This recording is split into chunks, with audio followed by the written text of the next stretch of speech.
Hi friends, welcome to നാടൻ foodie. Biscuit ഇഷ്ടമില്ലാത്ത കുട്ടികൾ ഇല്ലല്ലേ, അതും ഡാർക്ക് ഫാൻറ്റസി ബിസ്ക്കറ്റ്.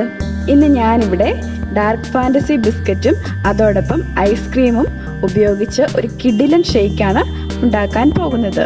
വെറും 4 ചേരുവകൾ മാത്രം മതി ഈ ഷേക്ക് ഉണ്ടാക്കിയെടുക്കാൻ. നമുക്ക് എങ്ങനെയാണ് ഈ ഷേക്ക് ഉണ്ടാക്കുന്നത് എന്ന് നോക്കാം. അതിനായി ഞാനിവിടെ ഒരു മിക്സിയുടെ ജാർ എടുത്തിട്ടുണ്ട്. അതിലേക്ക് ഡാർക്ക് ഫാൻറ്റസി ബിസ്ക്കറ്റ് ഒടിച്ചിടാം. ഞാനിവിടെ 4 ഡാർക്ക് ഫാൻറ്റസി ബിസ്ക്കറ്റാണ് എടുത്തിട്ടുള്ളൂ. അതോടൊപ്പം 2 സ്പൂൺ പഞ്ചസാര ഇതിലേക്ക് ചേർക്കാം.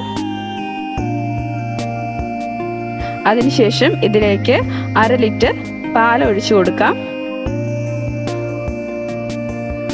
ഇതിലേക്ക് 2 സ്കൂപ്പ് വാനില ഐസ്ക്രീം ചേർത്ത് കൊടുക്കാം. അതിനുശേഷം മിക്സിയുടെ ജാർ നന്നായി അടച്ച് ഒന്ന് ബ്ലെൻഡ് ചെയ്തുകൊണ്ട് വരാം. ഞാൻ ബ്ലെൻഡ് ചെയ്ത് കൊണ്ടുവന്നിട്ടുണ്ട്. നമുക്കിതൊന്ന് ഓപ്പൺ ചെയ്ത് നോക്കാം.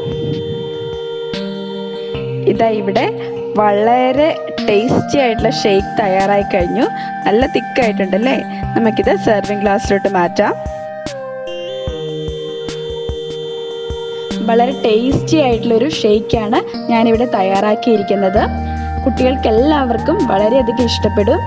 നിങ്ങൾ തീർച്ചയായും ഇത് കുട്ടികൾക്ക് ഉണ്ടാക്കി കൊടുക്കണം. ഇനിയിപ്പോൾ ഡാർക്ക് ഫാൻറ്റസി ബിസ്ക്കറ്റ് ഇല്ലെങ്കിൽ ഓറിയോ ബിസ്ക്കറ്റോ മറ്റേതെങ്കിലും ചോക്ലേറ്റ് ബിസ്ക്കറ്റോ ഈ ഷേക്ക് തയ്യാറാക്കുന്നതിനായി നമുക്ക് ഉപയോഗിക്കാം. ഈ റെസിപ്പി നിങ്ങൾക്ക് ഇഷ്ടമായെങ്കിൽ ലൈക്ക് ചെയ്യുക. അതോടൊപ്പം എൻ്റെ ചാനൽ സബ്സ്ക്രൈബ് ചെയ്യാത്തവർ സബ്സ്ക്രൈബ് ചെയ്യുകയും തൊട്ടടുത്തുള്ള ബെൽ ഐക്കൺ കൂടി ക്ലിക്ക് ചെയ്യുകയും വേണം.